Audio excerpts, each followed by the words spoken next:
Welcome to Table Talk, the place for deep conversations in the Geekverse. And trust me, when we tear into a subject, we go deep.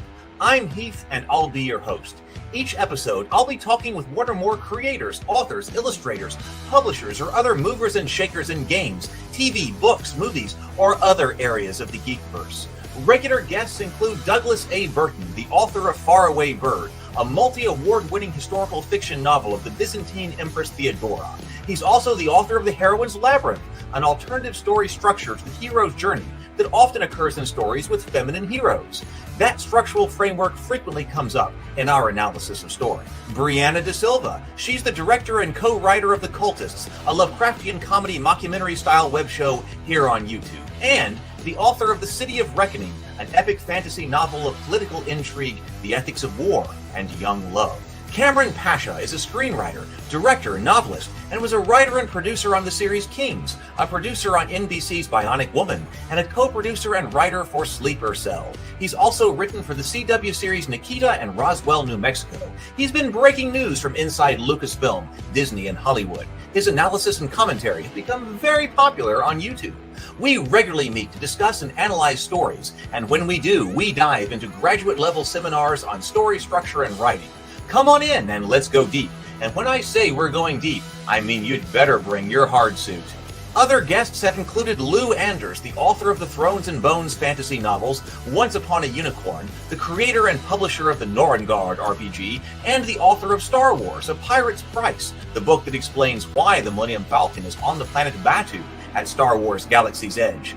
Mark Tassin, the creator of the World of Ataltis, head of Mechanical Muse, former director of the Gen Con Writers Symposium, and the head developer of the new Cool Name RPG.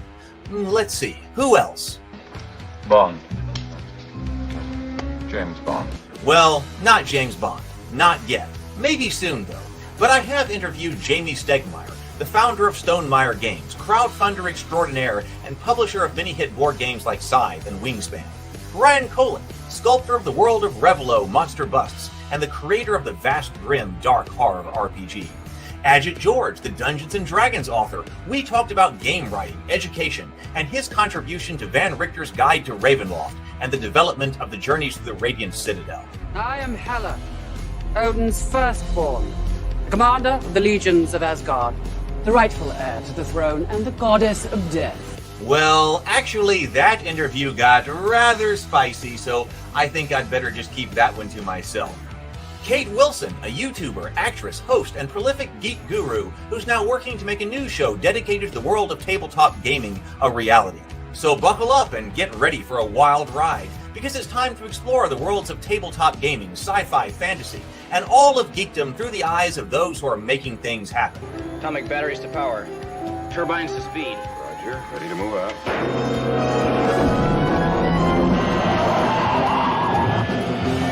It's time for Table Talk. Hey, good evening, everyone. Happy Turkey Day. It is Thanksgiving, but hey, we're not taking the night off. We're right here for the holiday. So, I was thinking, I hope you are having a great time and hope you did have a great day today. I did. I already did my Thanksgiving lunch, went over to my parents' house, also visited Aunt Carol, who was involved in the production of The Cultist this afternoon. So I've already done my holiday, well, not obligations, but all the holiday celebrating, and I'm back here. And, I was thinking I was going to invite, I need to talk to Sable, but I was going to invite James Bacon and Sable on, like after the last Tuesday night stream with Brianna and Doug. And then I realized that, it is Thanksgiving this Thursday. But Bacon was like, well, I could do it if it's the same time. I could probably do it too. I was like, well, I could do it too. And I think it's fun. So it's a Thursday night stream. And hey, there may be people out there who need a place to hang out tonight. And so if you have, or if you didn't get to have a Thanksgiving, hey, hang out with us. Let's geek out. So this is a fantastic Thanksgiving edition of Table Talk. Welcome, James Bacon.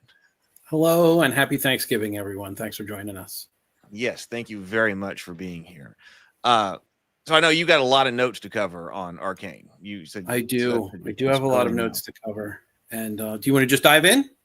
Well, we kind of set up a structure here. I was going to bring up your channel first. So sure, please do. So here is your channel. You want to tell people what that's about? So if you're new here and you have not, James Bacon, this is a pretty new channel over here. I'll put it up. It is. I mostly cover role-playing game stuff. That's kind of taken a little bit of a backseat for the past month because of Arcane Season 2. But we also do film discussion. I've kind of laid off the individual videos, and I've transitioned to more live conversation content. But I'm about to go back and do a little bit more with the scripted stuff. I've gotten some comments that lead me to believe that that's probably a direction I should head in so that I can have kind of both on the channel at the same time. But it's mostly role-playing games. We do some story analysis, some movie review, and it's all nerd stuff. So come on down if you enjoy talking about that kind of stuff. I try to get as deep as I possibly can in the thought process behind story structure or role-playing games, rules, what is a role-playing game? What is role-playing? Why do we play them? Those sorts of things. So come on down. I'd love to have you. I completely understand the situation with the different interests in the different channels and things like that. And that's why there's been this proliferation of channels on my side. So if you are new here, or if you got the email and you're coming in, this Table Talk channel is about a year ago or something like that. I really started to get serious about branding, and so kind of went through okay, so story analysis of movie, TV, story, books, whatever, that'll go on this channel, over here on this channel, and then the Heath's Geekverse channel. That one's the role-playing game channel, and so I'll also invite everybody that on Sunday morning at 9:30 Central. Join us for role-playing creation. We're creating a role-playing game live online. So Heath's Geekverse are creating Faded Edge. So if you are on the tabletop role-playing game side of things, check out Bacon's channel, and then also come over to Heath's Geekverse if you are not already. We'll be live Sunday morning talking about RPG design. So there's a lot going on. So we got time. Yes, we have great discussions. So we got PH. I mean, I see people. If you're new here, please do put a shout out in the chat. We would love to see you. We got PH, I see, and the General Grievous is also here, I see, in the chat. And then other people I see are watching. But all right, so yeah, I guess there's no sense in, I guess, delaying. Let's give people what they came for. So we talked a little bit about structuring the story, but I covered a lot of my notes with Brianna and Doug, not all of them, but I was bringing up mine to see what was left. But we're going to let you take it away and lead the conversation, Bacon. Okay, sure. So a few prefaces. Number one, this all came about from, I was not satisfied with how I felt after the series had ended. So the series ended. I sat with it for around a day. I rewatched a couple of bits before Sable and I had our conversation on Sunday, wherein we really kind of laid into it, right? And after that happened, now, I had some good things to say, but it seemed like it was mostly criticism. After that happened, for the rest of Sunday evening and then all of Monday, I was grieving like you grieve the loss, like having finished a book. You just spend a lot of time with these characters, and there's sort of a period of grieving that takes place after you finish a book, after you finish a long film series or a television series. And I started to grieve Arcane Season 2, and that got me really thinking about the impact that it had on me, right? And then I saw in Discord you had listed that I think the highest scoring of all time on IMDb. Like, it's the only season of television to ever have all 9s or above 9 for its rating. Now, that'll probably decrease over time. It'll change over time. That will probably decrease over time. And actually, some people are saying, no, wait a minute, that might actually not be true. There might be this one over here that did it. So there might be some technicality. But nonetheless, it's still a major... Hey, Finnegan. He's just going to hang out with me, I guess. That's a very rare appearance. But so yeah, and I read up there are things that are sort of a little weird with IMDb's rating system. So like there's that too. It's weighted. So like some people's vote counts more than other people's vote, and it tries to prevent like a whole bunch of new people registering and downvoting something into oblivion. So it's not exactly like the best rating system, even still for IMDb, is historical, right? And there's a lot of people who really enjoyed it. And so I was convinced, because you had mentioned in Discord, you said, let's consider this and see what we can maybe learn from it, because it's doing something right, clearly. It's resonating with a large number of the audience. Right. And so maybe we didn't cover that so much last time. So, yeah. Well, hey, we'll cover it tonight.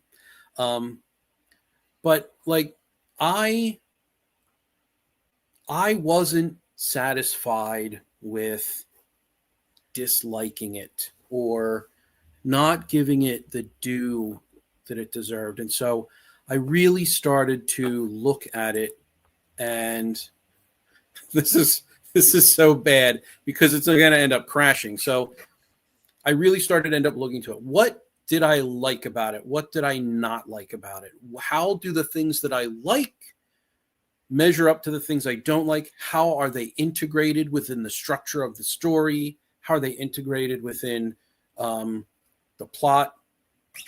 And so, which kind of the same thing, but not really. But so I started to investigate, and I started at Victor. Because, and I think I've been pretty vocal about this, even in the first season, Victor, I wanted to see where Victor's story went the most. I was champing at the bit to see in season 2 where Victor's story ended up, because as a league player, I know where Victor goes, right? Like, I know who he is in the game. I know what bridges we had to cross. And so I was very interested to see how those looked and how those gaps were spanned. So I started with Victor, who is, unfortunately, he presents a very large structural problem with this story. And so I want to start by saying this, right? Okay. I'm going to go exclusively by what I'm told in the show. So if I'm not told anything in the show, I'm not going to read anything in. I'm not going to complete their thoughts for them with my own speculation. I will make guesses as to what things could mean within the context of what I'm told, but I'm not actually going to speculate and complete their own thought for them. And that's good too. But also, so we're not bringing in external lore or anything like that. Correct. No external lore. Okay, that's important. So this is not an external lore. When we study stories, if you are new to Table Talk anyway, we tend to take what's on screen. So there might be another book or a novel or comic books that tell you something. We don't really. We just look at what's on screen, what's in the story. Yes, for the most part. And that is what is important here. It's what's on screen. There's not going to be any external lore. There's not going to be, because it's it is. I would say probably to the super majority of the audience irrelevant, because they don't play League of Legends. So this is just what's on screen. Now, also, these are thoughts that have been developing over the course of the past several days, and I haven't really had. Hey, Scoutmaster. Oh, hey, Scoutmaster. Happy Thanksgiving. Good to see you. Happy Thanksgiving. And Daniel. Hello. And Daniel. No right. Yes. Yes, no meta knowledge in the meta conversation. That's very funny. Also, I don't think I said hello to General Grievous, so I apologize. Now, because I'm just sort of starting to kick these ideas around, it kind of snowballed pretty rapidly, but I cannot say that I had a thought, went to the series and checked, then had more thoughts and then went to the series and checked. So the possibility exists that I'm just forgetting something or missing something. And so, Heath, I'm going to rely on you to, if you recall something that I've maybe missed, to point it out, if it ends up being a foil to, the discussion here. Well, and the chat too. The chat can. Yes, do that chat too, please. I rewatched a few moments of Act 3, but I didn't since before Brianne, my conversation with Brianne and Doug, but I didn't do like an extensive rewatch of season 3. Scoutmaster says, "My man, your beard is majestic. AF, the beard of a scholar." Yeah, I know everybody talks about that. Bacon. I thank you, family. Yes, that's And in fact, I was told that I'm too clean cut, and I need to be growing a beard or my hair or something like that. So yeah, grow it in. We were just talking about yesterday. I need to get you a new headshot because the beard that you have is old and scrawny and not good enough. So I'm going to start at the end, because this is really where the structural issues begin to crop up. Victor gives a very popular, from what I've been able to see across the internet, people love this particular statement that he makes to Jace, right? So Jace is taken into, I think this is the series of events, but please correct me if I'm wrong, anyone. Jace is he's mind controlled. Then we see him in that ethereal plane that Victor has been existing in. And they have a bit of a conversation. And then Jace embraces Victor. I want my partner back. Embraces Victor. And at that point, Victor then begins to see the visions of Jace's exchange that he had with the robed figure in the future on the dome of the Piltover Hexgate. So right. Once he sees those visions, he turns around and is shocked at what he had seen. And what he had seen is this. It is a conversation between Jace and future Victor, who won. And Victor says this. Yes. Okay. Yeah. Victor says this: I thought I could bring an end to the world's suffering. But when every equation was solved, all that remained was fields of dreamless solitude. There is no prize to perfection, only an end to pursuit. And if he ended it there, I don't think that it would have generated as large a plot hole as I'm about to discuss. But he continues, in all timelines, in all possibilities, only you can show me this, meaning Jace. Okay? Right. So yes. Okay. I'm going to start big and then I'll focus in. So there's several different magnitudes of issue that I'm finding here. The first one, he says, in all timelines, in all possibilities. So we know that we're dealing with multiple timelines that unfold in different potentialities. Also, reflecting back on episode 7, we know that there are alternate dimensions because Echo crossed into a dimension where Hextech had never been created. So it wasn't his own past. It couldn't have been because Hextech was created in his past. So this is an alternate dimension, right? So if there are multiple universes or multiple dimensions, a multiverse, then none of what happens in the show matters. And here's why.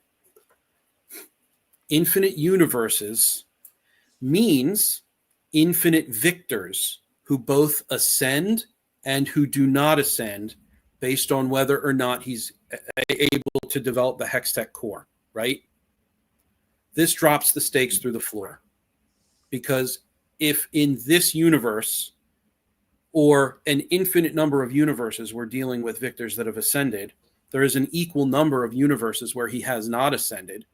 And there is an equal number of infinite universes where we are close enough to our universe, the one that we've seen unfold on the screen, that the stakes completely evaporate. They dematerialize. So that's issue number one. Or, right, because what Victor says is, in all timelines, in all possibilities, only you can show me this, meaning that Victor has had encounters with multiple Jaces. And he's had encounters with other individuals that couldn't teach him this. But I think that it's reasonable to extrapolate from what he's speaking that he definitely had encounters with other Jaces. If that's the case... That's the way I took it. Right, and that's the way I took it too. If that's the case, Victor is a singularity. So he's only one. He exists in a timeline or in all timelines as an individual entity.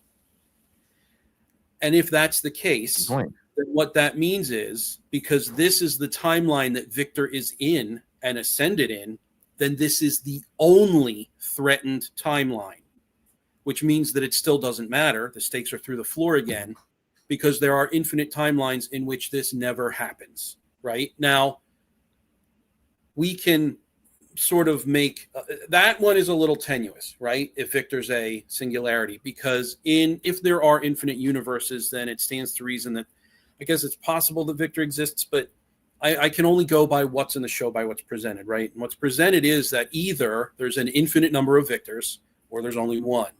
And in both cases, the stakes evaporate. Because Victor is either trying to fix the timeline based on an infinite number of timelines wherein some of them, an equal number of them, he never ascends. Or this is the only timeline where he ascends. And so this one, it doesn't really matter in the grand scheme of an infinite possibility of multiple universes. Does all that make sense? Yeah. Well, okay. So we're going to talk.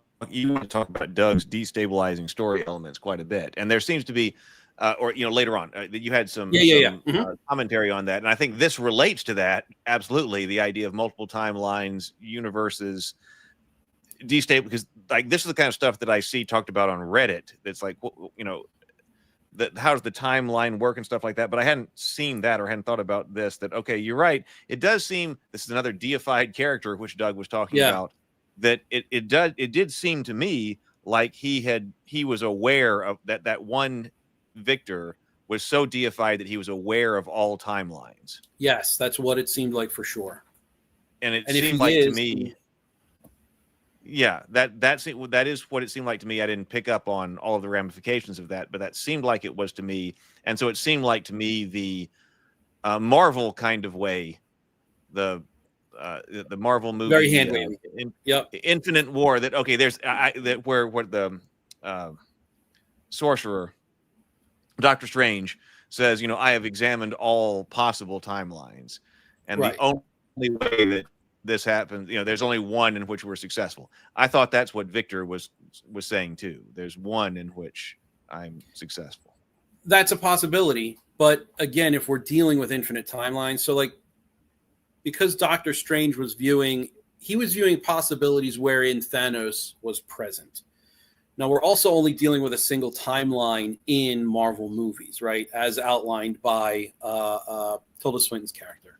Can't remember. The Sorcerer Supreme. I can't remember her name. But I don't. You're right. So he it's been a long time since I've seen that movie, so don't quote me on. But yeah, he was like saying, based on where we are right now, there's only one way that we can win. Exactly. Whereas actually, so okay, I mean that might have its own issues, but I'm okay with hand waving a bit more in Marvel. I'm not like a huge Marvel fan. I watched the movies when they were coming out because they were such a phenomenon. Because I wanted to be part of it because I loved what people were doing, and obviously they delivered to the people who were fans of theirs a lot, and I wanted to see what they were doing. But being comic book superheroes, I'm okay with hand waving a bit more. But you're right, that's different. Based on what just happened, there's only one possible future in which we succeed. It's different from what Victor was implying of all possible things that had been and everything that could be. Right. Yeah, that's different. Because he uses the word timelines, in all timelines, not in all choices that have been made in this timeline. Like he's broadened the scope in what he said, which is why. Extreme, yes. Yeah, that's why I have to preface it by saying I have to go by what's presented in the show without adding any speculation, because this line could absolutely be interpreted in a wide variety of different ways. But I'm going by what it says and what he says in all timelines, in all possibilities. So he has ostensibly visited many, many, many timelines with many, many, many possibilities. Yeah, and what about the one where we didn't get out of goo? What about the one where what? Where we didn't evolve past goo, like Oh yeah, exactly. Because that's got to be a timeline out there, right? That would be a timeline out there, right? Right. And so there's a question with regard to kind of how that's written, right? So he says, but when every equation was solved, it's like, well, if you are traveling to infinite timelines, that's a bit of a nonsensical statement, right? Because there's no. I mean, unless he is that omnipotently powerful that he can solve literally every problem in every timeline or in every possibility, but his statement doesn't seem to indicate that. That's actually a nitpick with regard to my issues here. So then, outside of Victor either being both infinitely, he exists in equal amounts as an infinite ascended being or an infinite unascended being, just regular Victor, or a singularity, he says, only you can show me this, right? So if Jace is the only one who can teach him this, how does he learn it in the first place in order to tell Jace? Right? Because the way that Victor finds out from Jace that this is the lesson he has to learn is by seeing a vision of himself in the future telling Jace what he needs to tell his past self. So it's not actually Jace telling him. It's Victor telling Jace so that he can communicate it to younger Victor. But if Jace never, like, it becomes a weird causality loop, right? Where Victor is the one who's initiating. And so I find this particular structural issue pretty condemning, right? Because it loops all the way back to the very first scene of the first season, where Jace and his mother are rescued. He's given a rune. And then we kick off from there. So that's a little unfortunate. So that is the major structural issue that I have with the show. I'm not so upset about it. I'm not going to say that there's not a salvageable core here. I think there is. I actually think that the relationship between Victor and Jace is quite beautiful. It's an on-screen, masculine, intimate relationship that is, they're soulmates essentially, right? I mean, even in these last moments that we're seeing Jace communicate this message to Victor, they are souls essentially, right? They're this sort of soul that inhabits an ethereal plane, and they're communicating with one another. And then the bond that they have, which allows them to sort of overcome the anomaly in that space when they kind of join together. Who knows what happens to them after that? I don't know. They don't really explain. Or not, it's not even that they don't really explain. They don't explain. But I think that it's a highlight of their particular relationship. I do think it's beautiful. I think that to qualify it as beautiful is perfectly reasonable. And I actually really, really like that as the culmination of their relationship. It was that there was excitement over learning each other's minds. There was Jace kind of forsaking the work in order to go and have a relationship with Mel and be political. There is Jace's return. There's the issue that Victor has with Sky and the Hexcore and all that. Like, there's a whole bunch of intricacies that build up to this moment, but the entire time they always had the trust of each other. I mean, that's even why Jace blew a hole in Victor's chest, because he trusted future Victor. He also saw it with his own eyes, but like, I really do think that there's a lot to like with that relationship. It's just that there is also this very large structural issue to consider with regard to, the plot. And I think that there are very stark reasons for that. Like, I think the whole season was written, and I talked about this with Sable a bit, right? So it's a very plot-driven season, but with very strong, well-received, important character moments. But it's almost like they're running in parallel, right? So here's the plot, here's the boring bit. Okay, let's get it over with. And then here's the exciting parts that everyone loves. Everyone loves Jace's re-encountering Victor. Everyone loves Echo and Powder meeting in the past, and Azan and Piltover that have reconciled their differences. Really strong emotional hits. But because the story is weak, because the plot is weak, it feels unearned and it feels manipulative. And this is something that Sable and I even discussed. So, and this is where Jax's work comes into play. So, okay. First of all, let me pause here and see, like, do you have any questions or comments? Did I maybe miss something that completely deep sixes this whole idea? Not that I remember. Like I said, I only watched it once, and then I had a few things up. The end reminds me of the end of Star Trek 1. Oh yeah. Well, we had Jason, Victor. What happens to them? Yeah, we don't know. Unknown, right? What happens to Ilea and Deckard? Because Deckard goes in to unify with V'ger, and what happens? I don't know. Oh yeah. Okay, I see. Yeah, and in both of those cases, it was kind of it was an ascension, or supposed to be, and that now they are going on. Because Kirk is like, are they only 2 casual? No, list them as missing. So that's kind of the same way they leave Victor and Jace, if I remember.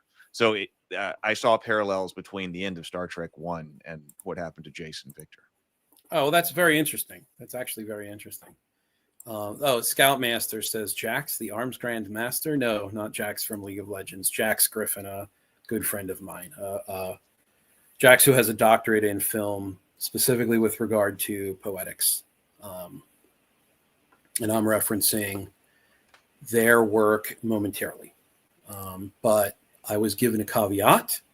I was told to say that Jax's work is based on other people's work, mostly Maya Deren, but investigations into other theorists as well, like Andrei Tarkovsky and Jean Mitry.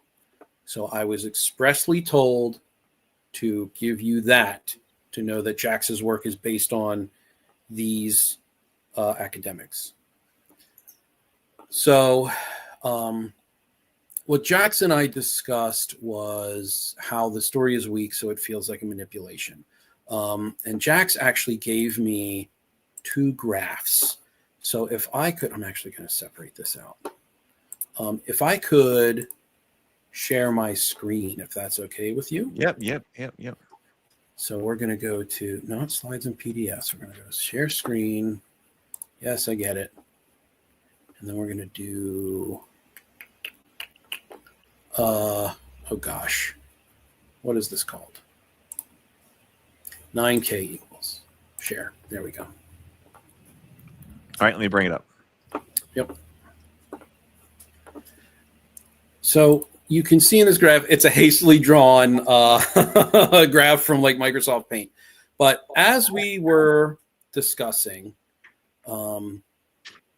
Jax made mention that this is how a typical story should look, right? So there's that the x-axis is actually story/plot. So those are kind of crammed together on the x. The y-axis is emotion, which gets more into poetics and their field of study. And so your typical story should ascend and descend based on the emotion of the moment. So they're very interlinked, they're very contiguous, and they influence each other. Now you'll see that there are times where there are peaks for emotion, and those are permissible and expected in good writing to provide that the necessary investment for the audience, right? Now, those peaks do not have to be entirely plot related, but they should have some relation to the plot, even if it's tangential, right? So with regard to rising action, climax, and falling action, Scoutmaster, that's the act structure, right? So that's the structure of the story itself, right? And so you can kind of see that here with the peaks, with the emotion and whatnot.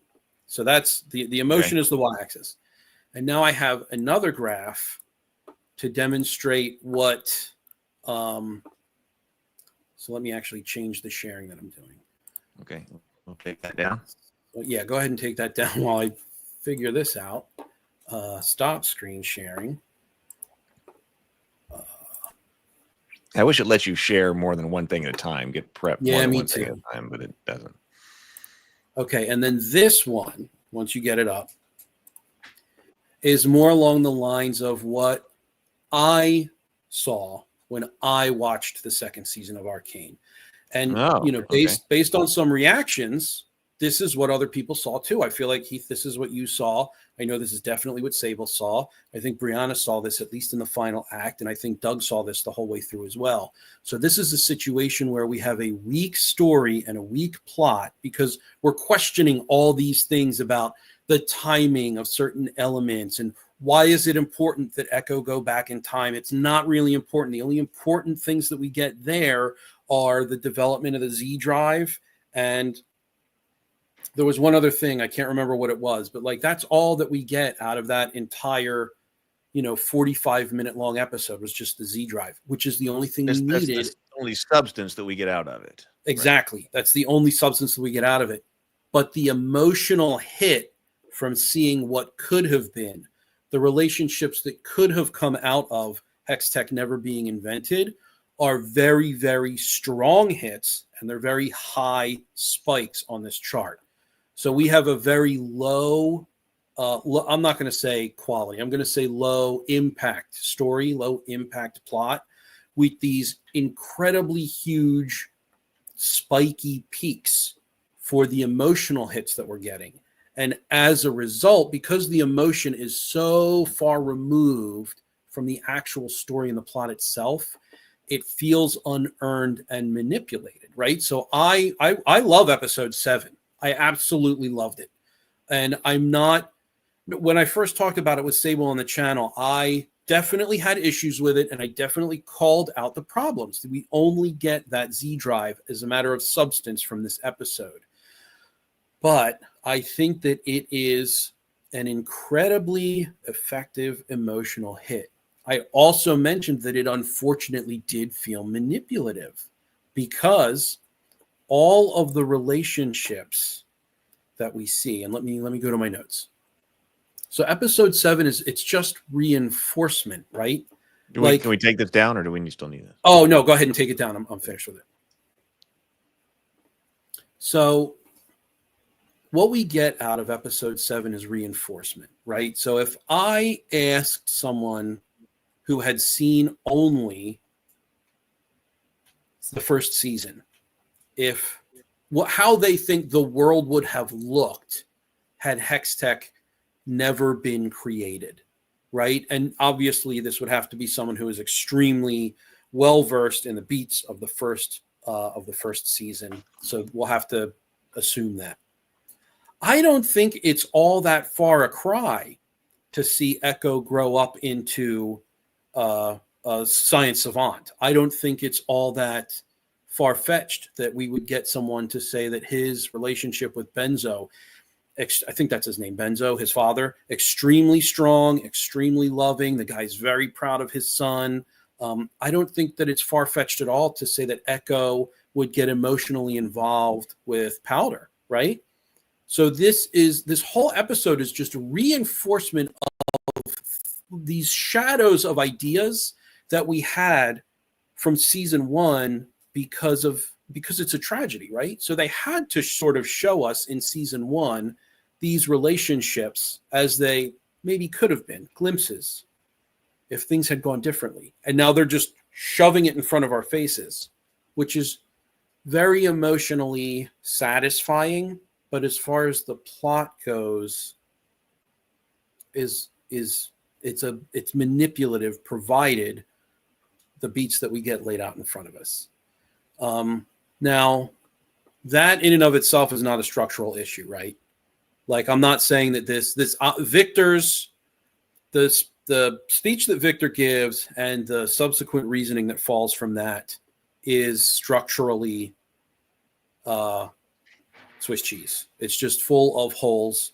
It makes things completely nonsensical. But that's not what's going on here in episode 7. We did also have the, I guess, death of Heimerdinger. Yeah, yes. We did have the death of Heimerdinger. And we also had his arc in that way.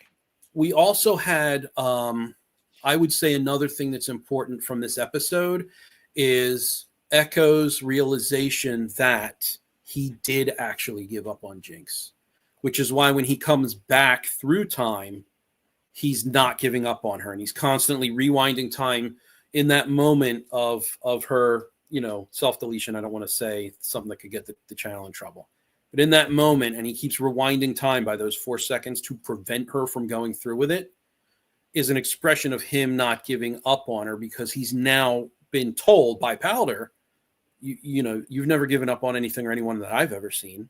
And that kind of hits him like, I guess I haven't, except for the Jinx in my universe. And so I guess that was maybe kind of a little important. It was a character lesson that he needed to learn in order to get to the end. Sort of, kind of, but like, is it really all that important in the grand scheme of things? Not really. Like, Jinx's involvement at the end wasn't like, and I hate saying it this way because I know I'm going to get lambasted, but like, it wasn't really that important, right? Like, what was important at the end was what was happening between Jace and Victor. And at the end, right? Yeah, that's what was important. Yeah, right. And like, whether or not Vi and Warwick, Vander, and Jinx got into that big fight, like it's an emotional fight, and it's this sort of capstone emotional moment to their fraught familial relationship. But as far as the plot is concerned, as far as the structure is concerned, not really important, right? Like, you could have just not put Jinx back on screen, and we still would have been wondering, well, did she live? Did she die? Where is she? What happened? It's the same sort of thing. Again, not really structurally an issue, but it's definitely evidence, I think, of the weaker plot making it seem like the strong emotional moments, the character moments, are manipulative, whether or not they actually are. I'm not actually classifying them or qualifying them as manipulative, but it seemed that way when I was watching it, for sure. And I think that there are plenty of other people out there who agree with me, but there are also plenty who do not, which is perfectly reasonable. Well, this is an interesting take. I want to bring this up. Okay. Joeda, I'm not sure. But Joda says episode 7 is massively important to the story, though. 7 is so important to the actual themes of the story, though. We see that Victor is wrong. A world where conflicts can be resolved and the cycles don't repeat. Echo's defeat of Victor is dependent on episode 7, and the ties between Victor and Jinx make it all work. See, when we talk about the Z drive or the development of the Z drive, okay, if you need some kind of device that Echo's got to throw at Victor that's going to do something, I don't think it's dependent upon going back in time and seeing all of that. I think there are other ways to write something where Echo is the one who discovers what it's necessary to defeat, and it can be that he was sent the. It's not dependent on everything that happened in that episode going back in time and all of that. You come up with a different way for that to happen. Yeah, exactly. Yes, but what about this idea that showing that Victor is wrong? A world where conflicts can be resolved and the cycles don't repeat.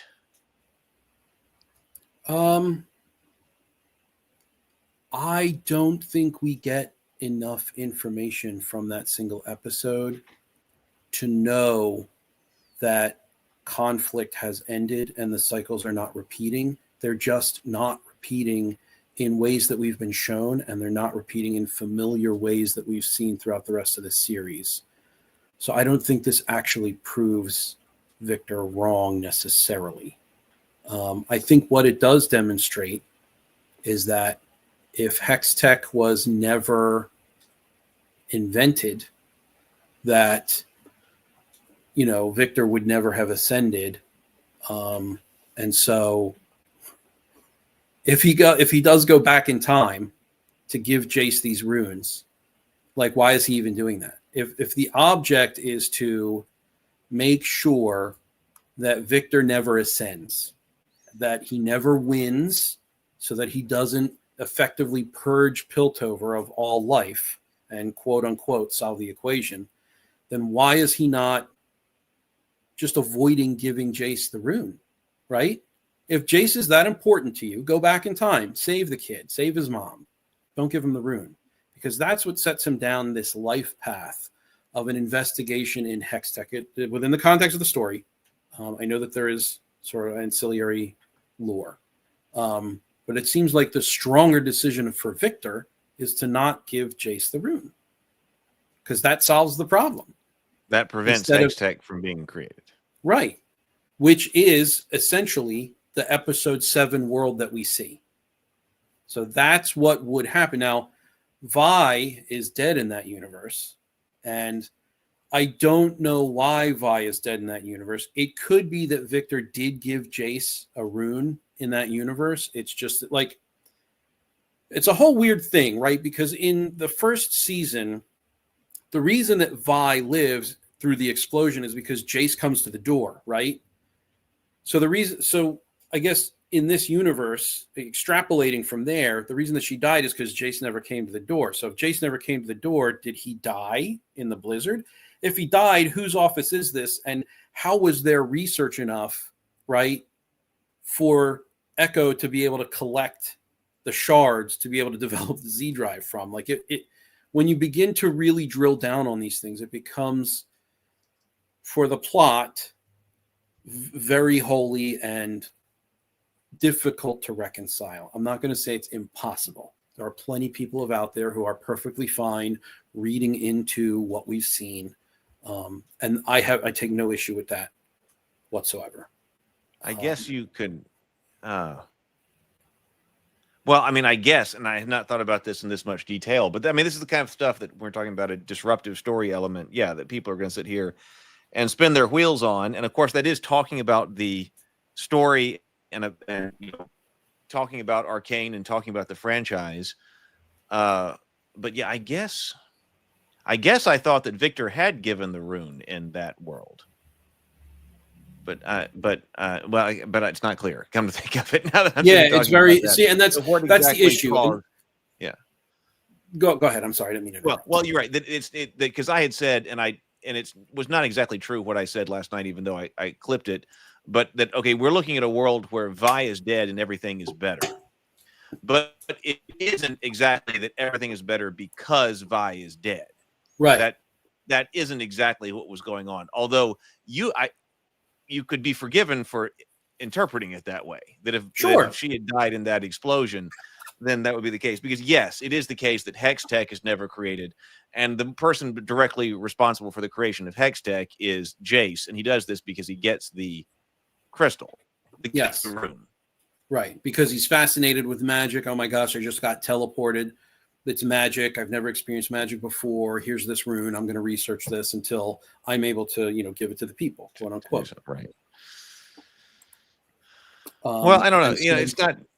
I mean, a lot of people. I call it the paradox of 7 because I mean I enjoyed it too. When I was watching that and Doug texted me and said, "What are you thinking about Act 3?" And I said, "Well, I'm enjoying it." I mean, that was what I said. At the moment, I'm enjoying it. And you know what? I absolutely agree with that point. Right? Like if you are, a Grievous, you can consider me manipulated too as well, because I even said on Sunday, not that I'm expecting anyone to come over here having seen my conversation, but I said on Sunday that I can forgive quite a bit with episode 7 because of how strong it hits emotionally, because of how weighty all of the different relationships are, right? Like it's very reflective to see people who we know have died, either figuratively or literally, from seasons ago. Jinx is powder again. Benzo's there. There's a whole bunch of different things going on. There are characters that we see in the last sip who are getting their beard shaved or their hair cut. Like there's a lot of these callbacks, and it's from what had happened, what we know had happened, versus in a world where Hextech doesn't exist. It's never been created. And it hits hard, right? It hits really, really hard. So it's not as easy, right? So I'm not sitting here saying, oh, well, episode 7 sucks and it was ruined. Like there are, like Sable, he really does not like episode 7. He really does think that it retroactively ruins some things. I'm not that guy. I'm not sitting here saying this. We had that conversation, and I think that what he said is perfectly reasonable from his point of view. I just am willing to forgive a lot of this stuff. Like, okay, let's go along for the ride. Let's allow Echo to go back in time. Let's allow him to see all these things and learn. Like he has a last chance to be able to say he loves his father to his father. Huge deal. Like emotionally devastating, right? I'm getting emotional even thinking of it, because like my father passed a couple of years ago. And if I had an opportunity to say, I love you one last time, that would be pretty great. And so like you can see it hit emotionally. Like it's an absolutely fantastic, stellar episode emotionally. But as far as the plot and the story go, it's difficult. And this might point to, because I know that on the Geekverse, it has been said that if you have to sacrifice one or the other, sacrifice plot for story, not story for plot. Yeah, right? Well, this is exactly what that Joda is bringing up. So this is a good time to read that. It's almost like having a flawed story that hits these emotional beats is better than a perfect logical story. I think that is true, but I think that for stories that are unfortunately as imperfect as season 2, this is a little bit of a flimsy defense. I think that it is reasonable to see what's wrong and call it out, but to say that you enjoyed it, right? So I'm not sitting here saying the plot is awful, therefore I didn't enjoy it. I'm saying exactly the opposite of that. I'm saying the plot needed work, but what we got was extremely strong. So it definitely resonated with me. But I think, again, what this is evidence of is the weaker plot, which is why some, not all, some of the emotional moments feel manipulative. For example, the sex scene that we get with Caitlin and Vi toward the end, right? I know why they did it. I know why we got it. It's because when Zaun and Piltover at the beginning of the season split, so do Caitlin and Vi.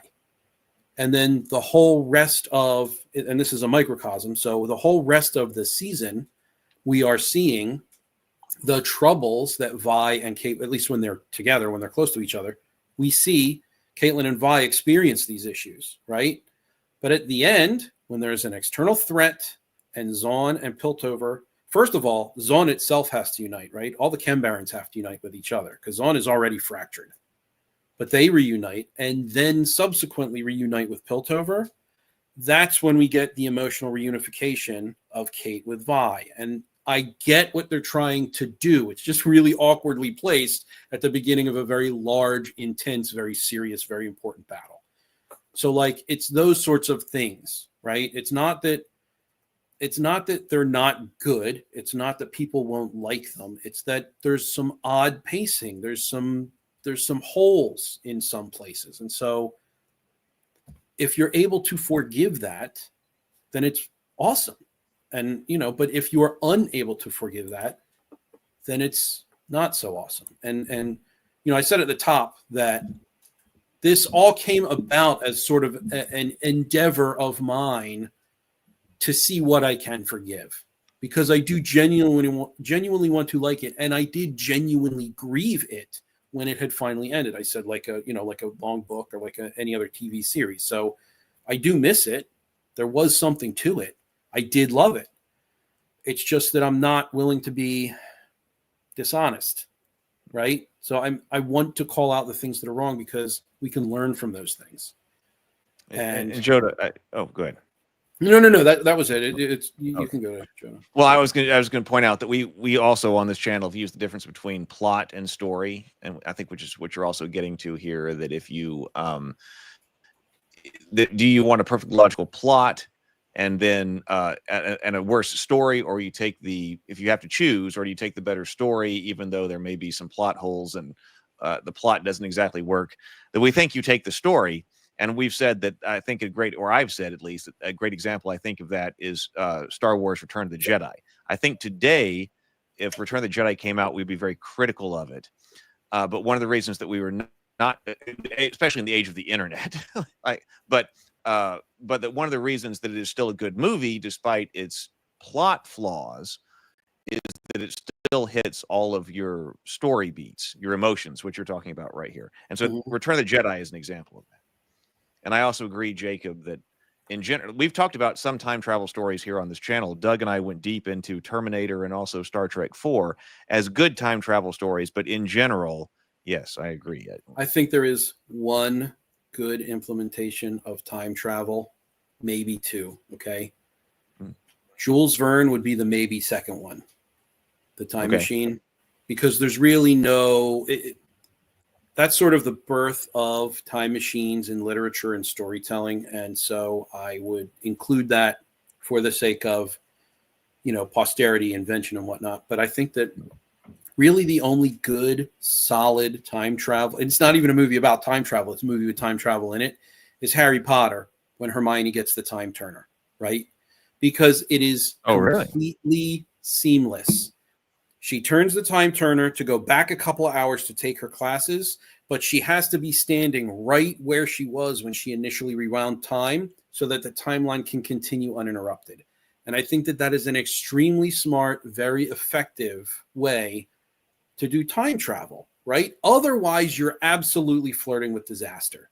So essentially what's happening is, instead of Hermione going back in time and screwing with something, she's going back in time to kind of exist in two places at once, which kind of is a natural consequence of time travel. But I feel like that is the most seamless way time travel has ever been implemented.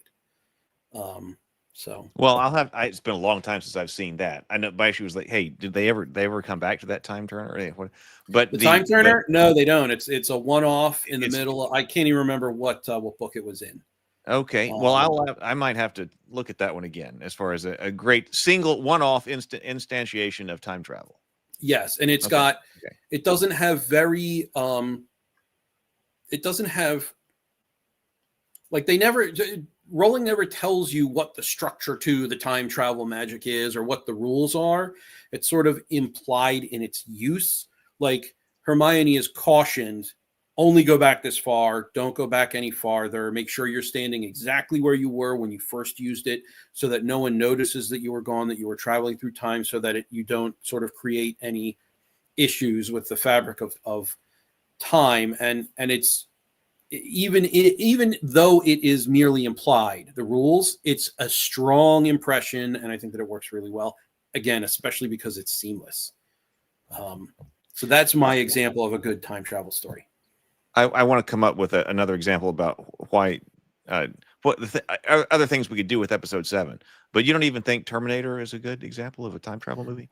I think that Terminator in the later films gets so incredibly convoluted. I agree. And like, I completely agree. Like, is Terminator even Terminator 1?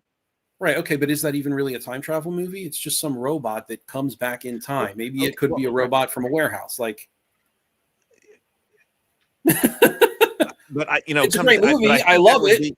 Right. No. Okay, but I think that's a great point. That okay. I would say yes, that's a time travel movie, but that's so grounded, like that a disruptive element, I guess, to use Doug's terminology, is that okay, this thing's coming through time and it's so advanced and whatever else. You're right. It could have come from so I would say yes, it is a time travel movie, and it's still extremely grounded and you're not. And yes, in later movies, people are going down rabbit holes trying to figure out what happened or what could happen or original timeline and all about that. But if you just watch Terminator 1, that's a time travel movie, in my opinion, and it works.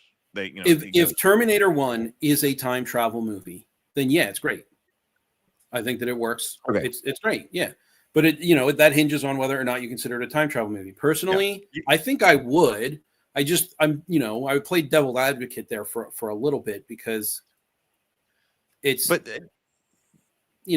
is it time travel? Yes. You don't have that involved in the middle of the story with loops and things going on and things like that. So that's you're right. Yes, that's a great point. Because I guess, and I have read or I listened to the audiobook, but like Outlander, and I remember really liking Outlander. So anyway, and obviously a lot of people do too. But okay, so I was going to say with our idea of this flash sideways or something like that. Hey, Eric. Eric. Good evening. If you're talking about flash sideways to show what could have been, there are a lot of situations, a lot of different franchises where you could do that, and you could get some emotion out of it. But should you? And I was just thinking about Star Wars. Could you have somebody I'm sure there's some way in Star Wars that you could have somebody end up in some position where they're seeing what happens if Anakin never becomes Darth Vader. And like, you could do an episode of a show or a movie, or whatever it is. Yeah, where like you a what go if. back, as a what if, and you see Anakin being, continuing to be the great hero and this master Jedi, and he gets to hug Luke, and he's raising Leia, and both of them are up, and he's with Padme and stuff like that. And it could be, this is what it could have been if. But what does that mean? You could do that. I mean, yeah, right. Exactly. What does it mean? What does it mean? It's what does it mean? It's I'm going to call it cheap, right? So it's a cheap emotional pop, and I think that is what episode 7 is. And I know that I'm using the word cheap, and I know that it's going to sound very negative, but I don't mean that the emotions that it generates are inferior. They are very real. I mean, you could tell from my reaction when I was discussing it. Like, they're very real, very heavy. There is a measure of catharsis that comes along with this episode, right? And that's all very effective. I think that it was incredibly well portrayed. It was very well written. I think that it was taken very well by the community. Episode 7 has been, and I've been looking, episode 7 is, I think, the most frequently listed as people's favorite episode of the season, period, full stop. And some polls have even shown that it's the best episode overall. People really, really like episode 7. But, and I'm not faulting them, right? It also is because it returns to the character focus of season 1, which was not present in a lot of the other season 2. So when all of a sudden that hits, people respond very well to it. Yes. Yeah. And so Jetta, the word cheap in there seems very odd. I get it. I'm not calling the emotions cheap, and I'm not calling the episode cheap. What I'm saying is that the writers sat down and they decided to give an emotional payoff. Though the payoff itself is good, it is solid, it is strong. Their decision-making in giving that payoff is what was cheap. So I'm not calling the emotion or the episode. That's not what, and I knew that I knew there was going to be sort of a little bit of explanation I would have to give, but it's cheap in the writing. It's not cheap in the result. Well, we know that there are things that you can do to provoke an emotional response in people that, hey, we just like add children, or something like that, exactly. Like that. It's cheap in the writing. And it's, like propaganda, right? You can be aware of propaganda and still be susceptible to it because you have a human brain, and human brains react the way that human brains react, and you can rely on them too. And so in the writing, there is a way to rely on certain elements, providing certain emotional pops to the audience. And it becomes, it's a cheap decision to do that to an audience.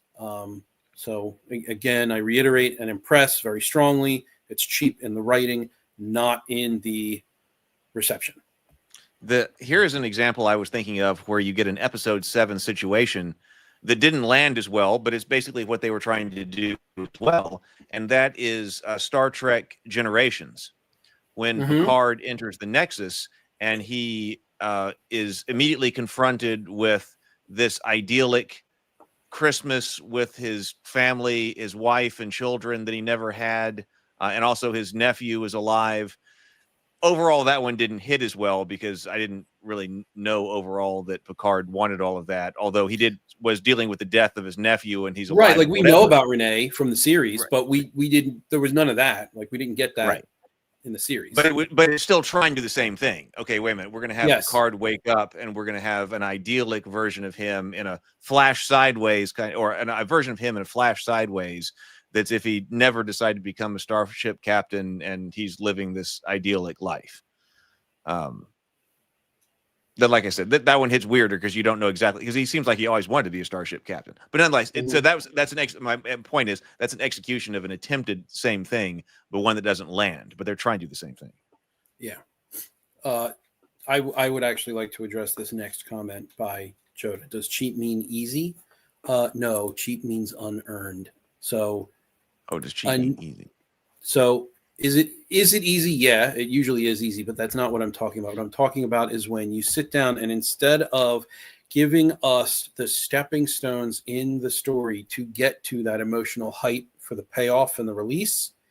They just kind of give you the payoff and the release without doing any of the stepping up prior to. So it's very cheap in that it is unearned because they did not do really any of the preparation to get us there in the first place. They never really established time travel or dimension travel, right? And so this is now more than halfway through season 2. We're now establishing this new universal mechanic, and this is going to get into what Doug was saying. It's not. Oh, hey Jacob, thanks for stopping by, and please do get some sleep. But yeah, that's what I mean when I say cheap. I mean unearned. It is cheap for the writer too, having no work done going into crafting the scene because they know they're going to get an emotional payoff out of the audience. That's why it's cheap. And if you don't like that word, that's perfectly reasonable. That's just a word that I have learned to use in that way. If you prefer easy, you can say easy. You don't have to use the word cheap. And again, it's, one last time, it's in the writing, not the reception. It's cheap for the writer to have done that to us, not for us to have received that scene in exactly the way we were supposed to.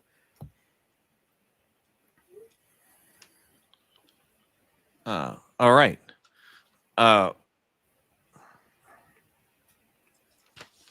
What is our next topic? Let me check my notes. So, all right, I mentioned that. Oh, okay. It looks like Doug's distortion events. Yeah. If you don't, if there's not more that you want to talk about on the plot side, then we can talk about Doug's. Yeah, I think those are really only the major. So, I started with the biggest one, right, with Victor. Okay.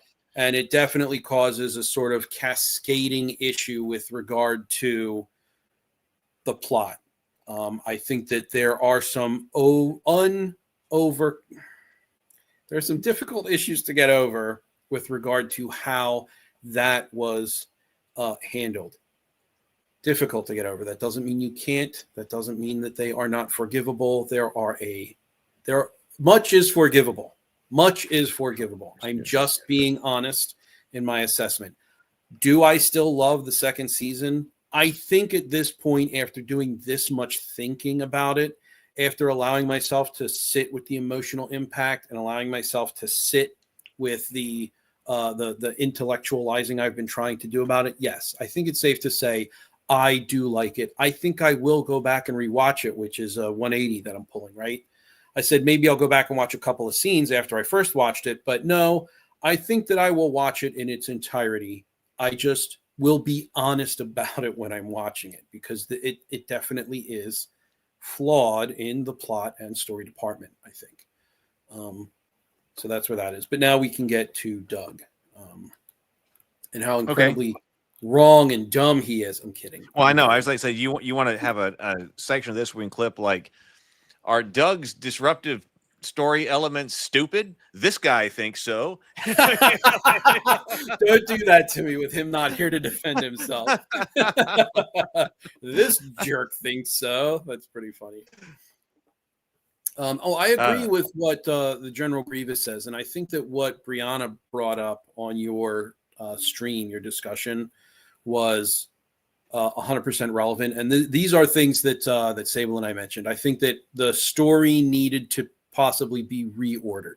There were certain things that should have been brought up earlier. There were things that should have been bookended by other events that we were seeing. So it felt out of order. And so I would agree with what General Grievous says, that it would have been placed better elsewhere. Even if the season wasn't longer, I think it would probably have been placed better elsewhere. But yeah, now we can get into Doug's stuff. Okay, so we were just once I was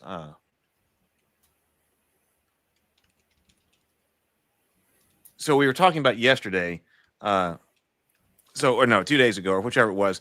Doug had this idea that he was just had in first draft mode. So Doug had his first draft idea after watching Arcane season 2, and rather than trying to get into the specific plot points that doesn't work and whatever, he was like, wait a minute, can I come up with common or general elements, generalize across a bunch of different franchises that he had seen that where the stories had not gone well, and people, especially when people especially in retrospect had said, hey, this didn't really work. Why? He was looking for common elements in storytelling that can become disruptive to your story, and he was trying to say so that the more of these that you have, he didn't say don't have them, but he said the more that you end up layering all of these things onto your story, the more disruptive they become, and people are not going to be able to follow your story.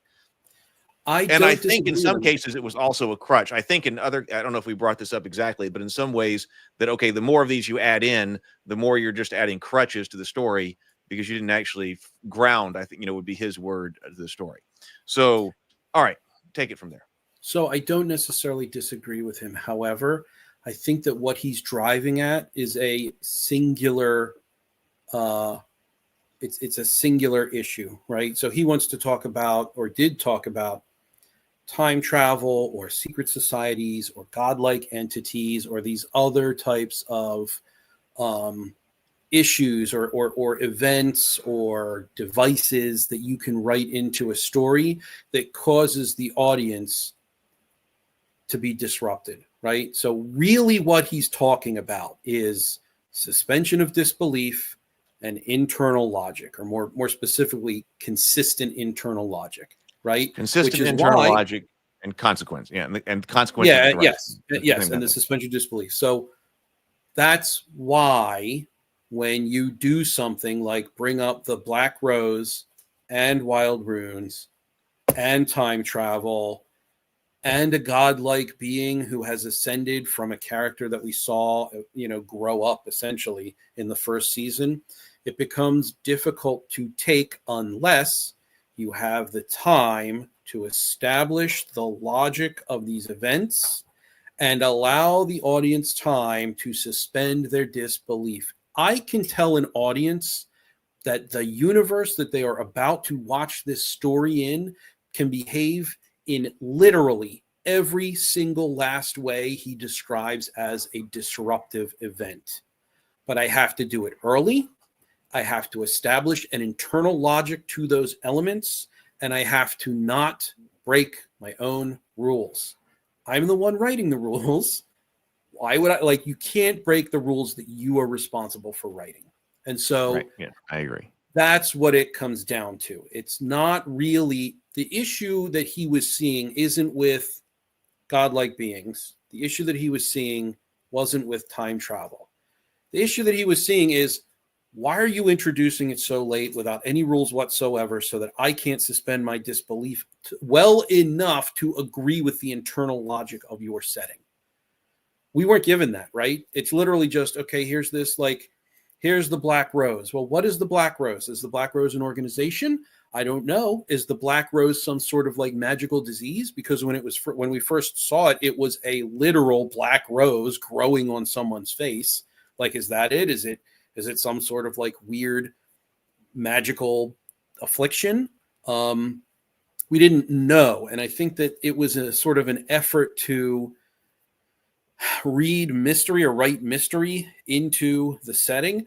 Now, unfortunately, that it didn't work well. It undermined them because we didn't have any of the logic associated with the introduction of the Black Rose or Wild Runes or time travel in order to suspend disbelief enough, and they didn't establish an internal logic for them to follow. So they literally could have just done anything with time travel, and they sort of kind of did.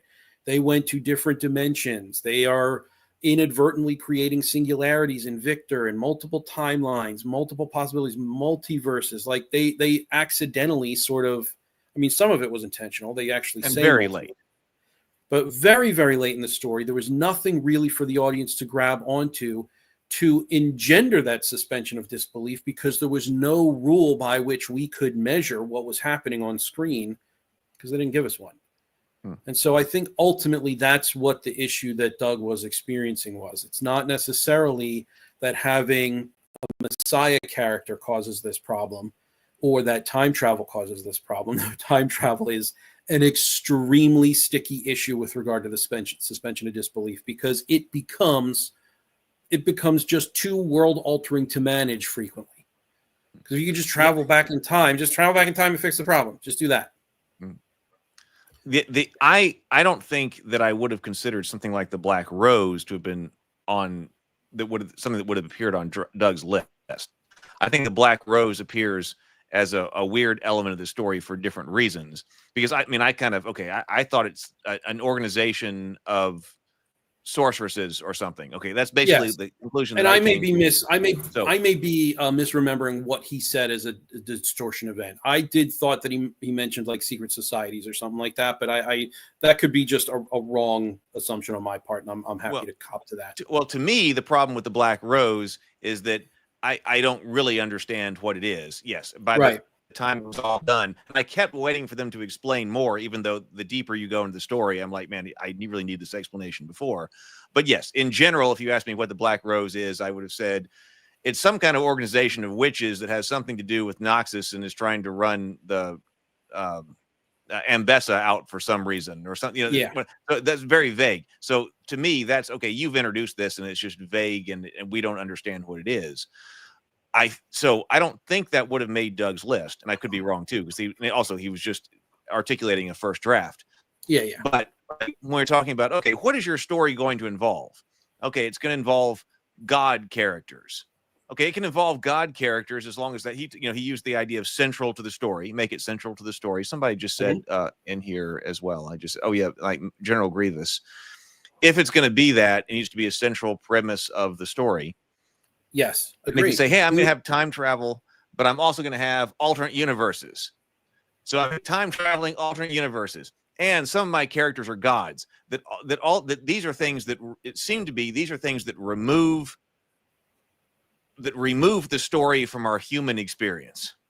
That's fine, though. You can remove the story from the human experience drastically as long as you establish an internal logic to all the moving parts. Right. No, right. And I think that's part of being a major premise. But that you need to think seriously. I think this is what Doug was saying, that if you're going to layer 2, 3, 4, 5, 6 of these on top of each other in your story, you're only going to have to do more work, and you're going to be losing people as you start to add more of these things on top of each other as you go. I don't disagree. I think that it's ill-advised to compound this issue, especially and this is a generally well-known issue within sci-fi and fantasy writing, is that you have to establish the setting, and so you go to great pains to establish the setting in the writing, and it usually ends up just being way too long, and your typical reader doesn't have time for all that. They want you to get right to the characters, they want you to get right to the action, and so it's a problem specifically within sci-fi and fantasy, but I guess it can come up in other genres as well. So I agree. I think that it's ill-advised to layer these things on top of each other like that, for sure. And I think also there was the element that a writer may think, hey, we can lean on this ambiguity as we go in our story, that, hey, well, this character's a god and this character's got magic, and we are traveling through time as a crutch. Yes. And that is also ill-advised. It is an absence of rules. It's an absence of an internal logic that the audience can wrap their head around to make sure that you're not conning them, right? Like, I need to know, if you're going to have time travel, I need to know exactly how it works, and I need you to make sure that it only ever works that way. If you're going to have magic, now there are sort of, look, there's an argument to be made about magic in particular because, mythicism and imagine it, like blah blah blah. There's a whole message to be given about magic and why, like, sort of whimsical, nondescript, very soft magic systems are allowable. But time travel is not one of those things, right? Messiah is not one of those things. I need to know exactly the rules behind these particular issues so that I can grasp your internal logic, so that I tell you I am willing to suspend my disbelief and grant that human beings are born with an X gene that turns them each into mutants that are completely different from one another, that also doesn't kill them, prenatally. I can believe that, but you had better make sure that you are internally consistent. And I don't think the X-Men are, right? You're telling me that a biological deviation is going to allow me to control the weather or magnetism. I'm out. And that's why I don't like the X-Men, believe it or not. Like, I think that there are some great X-Men stories. Like, I'll believe Wolverine, fast healing factor, claws. I'll even believe he's got a metal skeleton, man. I'll believe that Cyclops can shoot eye blasts. I will even go so far as to say Nightcrawler, maybe we can find some sort of biological reason for him to disappear and reappear, right? That's a real stretch. Storm, no. Iceman, no. Magneto, no. Like, there are so many different characters that I'm just out on because it doesn't make any sense, because it's not consistent with the logic that's been established. If you're going to tell me it's genetic, it better be genetic, and weather control is not genetic. It can be something else. Like, it can be magic, right? Like Juggernaut. Juggernaut has the Gem of Cyttorak, which is a magical artifact that gives him his powers. She can just be a god. It's a comic book, right? Just make Storm a god. You can do that. Don't tell me it's genetic. I'm out. I don't know that much about X-Men. I've seen some of the X-Men movies, but that's all I have seen. So that's interesting take on that. Do you want to talk about? I had down on here because I want to talk to Sable about this as well. But I was unclear on this. Do you want to talk about the central interrogation? I actually think that I don't want to steal Sable's thunder because he did do most of the heavy lifting, and I really just had a conversation. He was bouncing ideas off me with, and I did coin the term, but he did the heavy lifting. And so I kind of want him to present it. And I also have some thoughts that maybe run contrary to his. And I don't want that to be the first thing that the audience hears is something that he disagrees with. Okay. So we need both of you together for that. Yeah. I would prefer to be with Sable when that conversation takes place. Okay.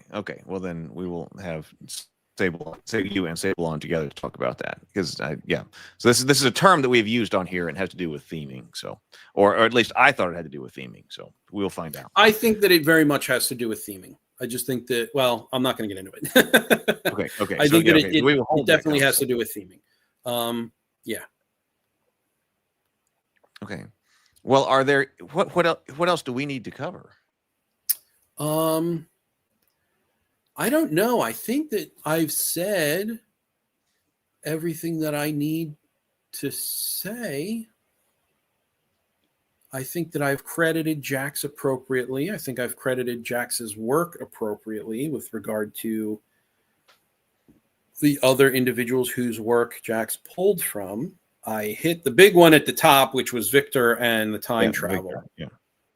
And that really is a very difficult thing to reconcile within the context of the logic of the show.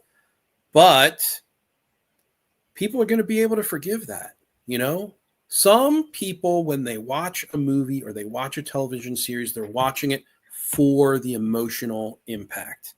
And we knew this was going to be emotional because season 1 was very successfully emotional.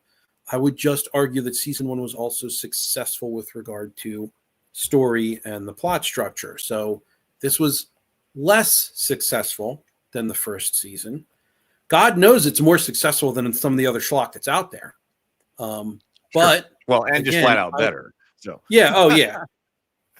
But like, I'm not trying to tell people what to like or what not to like. What I'm trying to do is be honest with myself so that I can like it for what I like it for honestly. Right? Like, I'm not going to forgive what it genuinely does or gets wrong. But there is a decent amount that you can forgive. And I think that generally speaking, overall, I think I'm comfortable saying I do like it. It's just that I'm going to be honest about it. And well, should we, and I don't know how to answer this question, so we may not be able to, but we've asked this question on the Discord server and then also here. But I don't know that we answered. Like, okay, because it is so beloved, with the caveat that it may change as people reflect on it further. What do we learn from it? I mean, I hadn't actually completed my thought on that. I mean, the question came up, which I think is a good one. So, but I mean, overall, people love it. We went over to where the showrunners had acknowledged that there's people who have story and concerns with it and all that, which I thought was fantastic. But on the other hand, it seems like your initial response to release this, you got to be happy. I mean, I think, right? I mean, if you were, you kind of artifacted there a little bit. Oh, I said, but I think that if we had the acknowledgement that there was by the showrunners that there was a faction of people who kind of thought like we did, that the story was not what we wanted it to be. So we had that. But on the other hand, if you created this and you released it to the world and you had the response overall that it got, wouldn't you be happy? You did great. Yeah, you did great. Yeah, it would be success. Absolutely. Right. Yes, you did great. Yes, you did great. Yes. And I think I think there's a difference here, right? So on your channel, on the Table Talk and in the Geekverse, not so much the cultists, but even on the cultists and on my channel, even we love breaking things open and breaking them down and seeing the crunchy bits that work. And really the goal there is to see what is best for story writing. What lessons can I learn about telling a story that I can then implement in my own stories? Does this work? Does this not work? I don't want to tear it down, right? We're not here to tear it down. But that's a completely different mindset than the general audience, right? There are general audiences out there that love movies that I hate. There are movies out there that I love that the general audience hates. That's what a cult classic is. It does crap at the box office, and then on the back end, people love it. And like Dragon Slayer is one of them. It's awful at the box office. I absolutely love that one movie. On his channel. If you want to see us talk yes, about exactly. So like, I don't think that it's a different type of audience. And like you're saying, it's like the question that you can ask is like, ultimately, well, does it matter, right? Does our conversation in the Geekverse matter when we're being what can perceived to be negative about such a successful series? No, it doesn't matter. It's not about whether or not it matters. It's about how we can learn lessons moving forward. And if I am that studio and I am Riot and I see this reaction, right, the general reaction, I have, speaking as them, the most highly rated, consistently rated show literally ever on IMDb. I have, not only is it the highest rated show, but it has crossed the 9.0 threshold for every single episode in the season. Like, I did great, and I'm going to continue to give people more of this. But the showrunners have also said that they've heard what people are saying about length, about maybe being a little bit too quick so that the events didn't really have time to breathe. The characters didn't have time to sort of live with the decisions that had been made. They heard all that, and they said they're going to change moving forward, which is good because they've really, as far as the general audience and the reception is concerned, knocked it out of the park yet again. But they're also hearing the criticism, because this isn't criticism they got in the first season, right? So they received it, and they will hopefully implement it moving forward. I have high hopes for them, right? I want more stories in Runeterra. I want more Arcane, to be honest with you. But since I'm not going to get that, I'd love to have stories in Noxus. I'd love to have Ionia. I'd love to have the Noxus Ionian War. I'd love to have Demacia. Like, I would love to have all of these stories, and I think this is the best studio to handle it. I think that they should bring back every single last writer that they fired from the first season. But if that's the lesson, it's they'd be happy for sure. Yeah. Well, I also think it's important to think, how are other people judging success? And of course, okay, the ratings, like you're talking about, is one of them. Okay, you think about Netflix. Like Netflix, how did Netflix decide whether this was a great show or not? Did people subscribe to Netflix who are not subscribed, like I did, So just to watch the show. Okay, so then a bunch of people subscribed. Okay, then success. Okay, so Netflix is like, man, this was fan. Whatever we did there, we got people coming in to Netflix who had canceled or whatever. If you're talking about video game elements, and this is like, I don't know anything about the video game, but I've heard people talk about skins and things like that. That like, I mean, people are like looking at the animation. Yeah, okay, praise of the animation. We get some fantastic visuals, and then it's available as a skin for some of the characters in the video game, and people rush out and buy it because it is so amazing. Okay, then success from that perspective, right? Okay, so success right there, man. You put something on screen that people really loved and they wanted to embody in the video game. Yeah. Did you set up more stories? That okay, it might be emotionally more satisfying for this particular story arc if some things are closed off. But okay, hang on, wait a minute. Actually, what we want to do is set up who knows how many spinoffs. Right. And now we got multiverses and we got characters who are doing whatever. And now, I mean, there can be a whole bunch of shows now. And sure. Yeah, and like Jinx, we're going to leave that ambiguous because, hey, man, people might really want to see Jinx in a cameo in something else. Yeah. Okay, so those are all considerations for what the success would be for different players involved. Yeah. We very much took it from the perspective of we're just watching a TV show. Yes, we are just watching a TV show, and we are, and I've said this before, everyone's going to get something different out of it because you all come in with different things, right? You have a different perspective, you have different experiences, you have different preferences, so you're going to get something different out of it, period, full stop. It doesn't even matter what, and I'm not a death of the author kind of guy. I do not subscribe to that theory, but I think that there is something to people coming in with what they come in with and leaving with what they leave with. We came in with a certain perspective, and we left with something, that was different from the majority of people.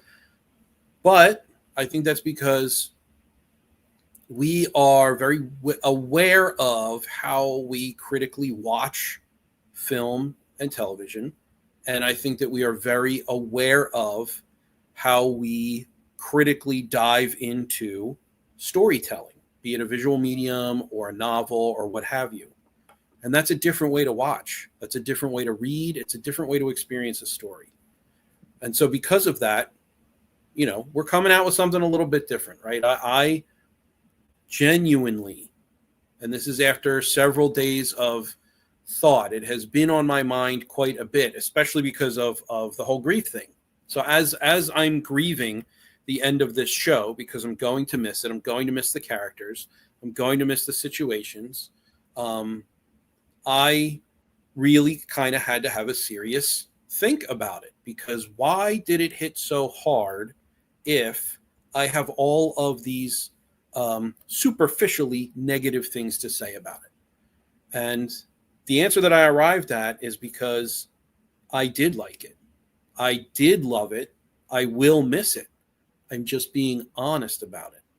And that's not to say that anyone else who just loves it and is unquestioning isn't being critical. It's just that they have a different perspective to mine, right? They have a different perspective to yours, different perspective to Doug's. And so because of that, I'm being honest in the way that I know how to be honest. So it's not a criticism of anyone. I'm not saying, oh, I know more than you, or I'm reading more into it than you because I'm able. It's not what I'm saying. Yeah, I guess I don't want what I just said to be perceived as shallow, because if someone is, I don't know anything about the video game, so I'm just being completely speculative. Sure, there. no, just focus on the show. But, yeah, that's fine. But we've had other people in the chat who are talking about, no, this is foreshadowed because I saw this in the video game and there was this and this explains that. And if you're coming at it from the video game perspective and then you got more great stuff out of it to enjoy the video game with by the time then you do have a completely different perspective than we had come at it with here. Yes, absolutely, yes. And yeah, no, I did see the yes. Revafi, yes. So Riot saw MCU when season 1 did well, and yeah, I completely see that influence in season 2. Season 2 is like, hey, we could all have an MCU. And I mean, okay. But I don't know that. I mean, I guess if we talk about it on the show, but I mean, I'm like, okay, this does seem like something they would really have to fight to get me back. Like, to me personally, it would have to fight. I think it would still have to fight, because if you I think like if you just came up with the next here's our spinoff and it's about Noxus, right? Just personally, like, that wouldn't be enough to make me care personally. As just someone's like, okay, so you set this up and now we can have a spinoff about that. Now, if I hear that's fantastic for me, because like that's how I got into Arcane anyway, you heard from you and Sable and Doug and Brian, oh, you got to watch this. But this is like, okay, well, this is ended this way, and okay, there will be spinoffs. I think I would be in a situation where I'd wait to hear from other people that, hey, this is really good, and I do need to get back into it. They did a great job, rather than just writing the next thing. But that could be just me. Well, it's funny that you say that, because I was completely, like, I was digging my heels in on watching it initially, because so many people loved it and said it was good, and I'm like, well, screw everybody else. I don't care what their opinion is. I'm not going to see it, until you said that you were going to review it on the channel, and I was like, okay, well, I guess I got to watch it then. So I guess it's sort of similar the same way, but it's different. So I don't know why I said that. Maybe just to not feel left out of the conversation. Well, I mean, there are things that I skip. There are things that I skipped that maybe I shouldn't have. Everybody tells me that Andor is great, and I completely skipped Andor, because by the time Andor is great. Okay, so maybe Andor is one that we should go back and pick up on. Picard season 3 is also one that I skipped, that I have not gotten to go back and watch. But those are things that followed things that I thought were not all that great, and so I just kind of dropped them, which I think may have happened to a lot of people. And so if those things are great, it takes the word of mouth to get back around to go like, yeah, watch Picard season 3, watch Andor, because I did, by the time halfway, or I don't even know it was halfway through Kenobi, I just canceled the subscription and stopped. So I see that sucks, that if you have something really good that follows up on that you have to fight. I agree with people you. Back. I agree. Yeah, and if you have to fight to get your audience back, then it that sucks. They might have to fight. I actually have a clip here we can leave on maybe a little bit of a positive note. Okay, and we can all I don't know if anyone else. So this is definitely on Netflix, and it's definitely the last couple of seconds that we see Jinx. I don't know if that's going to be okay. I mean, it's going to be transformative because I have the sound turned off, and we're going to talk over it. Okay. But all right. We don't. Okay. No, just do it. I mean, worst comes to worst, it'll tell me that I have to delete these 2 minutes. It's just going to be a couple of seconds. Whatever. Just do it. So let me just see here. Give me one moment. I want to make sure I get to the area. All right. Oh, you know what? We're not. I nailed that. So let me, because StreamYard needs me to share, and I'm just going to talk over it like a sap. Okay. Hopefully it will actually let you put it up. All right. So here is might black it out. No, there you go. Right. So this is after Jinx releases the glove from Vi, and she falls, pulls out the grenade, and blows herself up with Vander, right? That's what we're seeing here. Okay? But the entire season, Jinx, who is essentially a shimmer-powered superhuman, has been very fast, right? And every time she's fast, there's like a pink streak that follows her. So I don't know if you can see my mouse cursor, but in about the 2 o'clock mark from the explosion, you can see that pink line, right? So if we rewind just a touch, I'm going to try to do this. Okay, there we go. I hear people talking about this on Reddit. Yeah, so watch for it, right? Boom.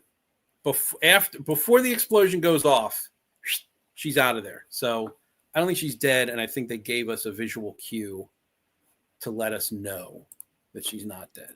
So I'm sure. But that's not much. I mean, you have to really be watching for that. It is not much, and I absolutely missed it on the first watch.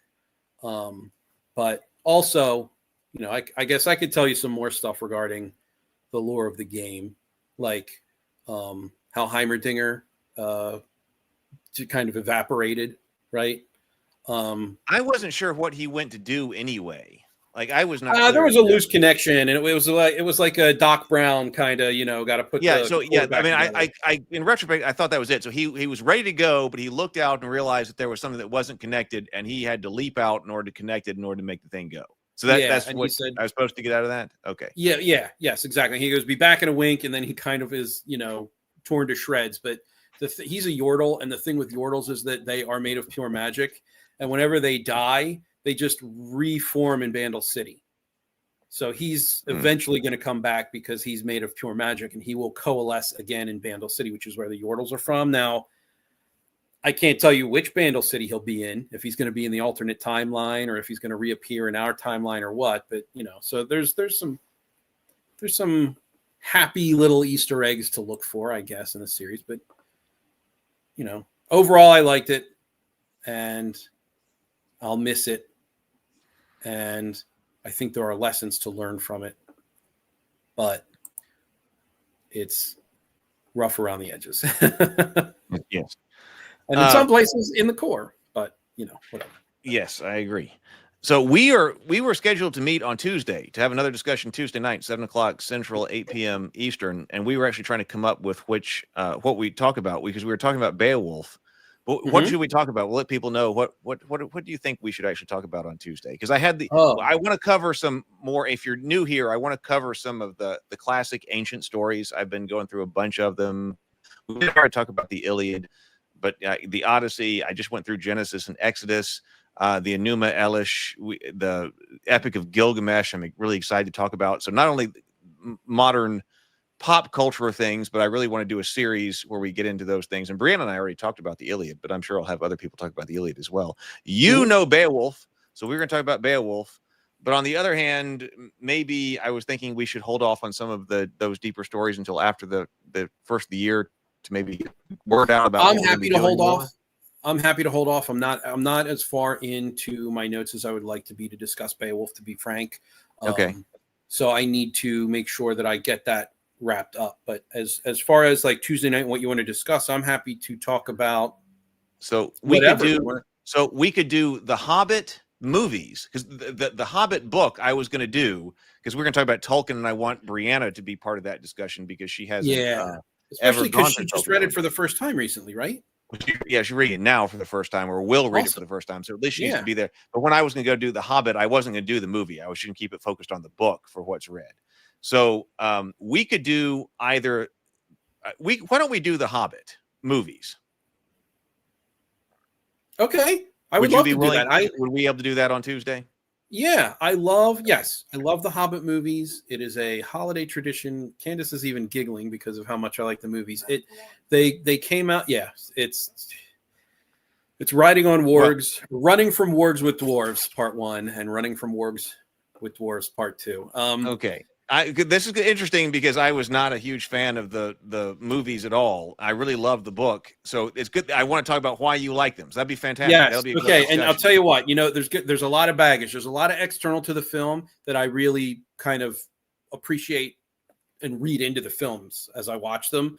But I will. Yeah, we can have that discussion. I think it'll be fun. Okay. Then why don't Tuesday we do the Hobbit films? That sounds good. We're also going to talk about He-Man at some point, but I've got. I'm still trying to re-edit some of my He-Man episode commentary, so I'll put those out on the channel as standalone videos, and then we can talk about He-Man maybe after those.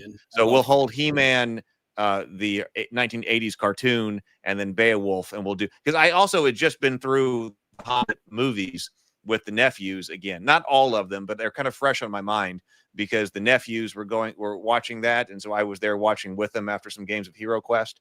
So they're kind of fresh on my mind. Okay. So, all right. So then Tuesday we'll do the Hobbit movies. I don't think Yeah. we need to do like. I don't think we're going to need. Are we going to need like 26 hours of analysis of the Hobbit movies? No, Because not they're for already- these. Okay, I didn't think Not so. for these. Okay. Okay. All right. So then we'll look at the Hobbit movie series on Tuesday. That'll be a lot of fun. That'll keep us for the rest of the end of the year talking about pop culture things, and then, yeah, I do want to orient us toward some of the classics specifically related to why they still might matter now, and bring on special guests and things like that. So, all right, great. and then Bacon will be one of the ones who talks to us about Beowulf. He'll get his own Beowulf show. So, all right, yes, happy Thanksgiving, everybody. Thank you so much for being here. And if you're watching on replay, welcome. Great to have you. All right, so I'll see. Well, I guess. Go to Bacon's channel for Better with Bacon. I don't even know. Oh, I guess I'll put this up. That's fine. You can stick it in the description afterwards, or you don't even have to do that. I mean, I usually post there we go. Well, no, I got the wrong thing. No, but okay, Better with Bacon's channel, and then Heath's Geekverse. I'll see you on Sunday on Heath's Geekverse channel, but then we'll be right back here on the Table Talk channel on Tuesday. We'll be talking about the Hobbit movie. All right, hope you enjoyed it, everybody. Good night. Be creative, be constructive, and go do stuff later.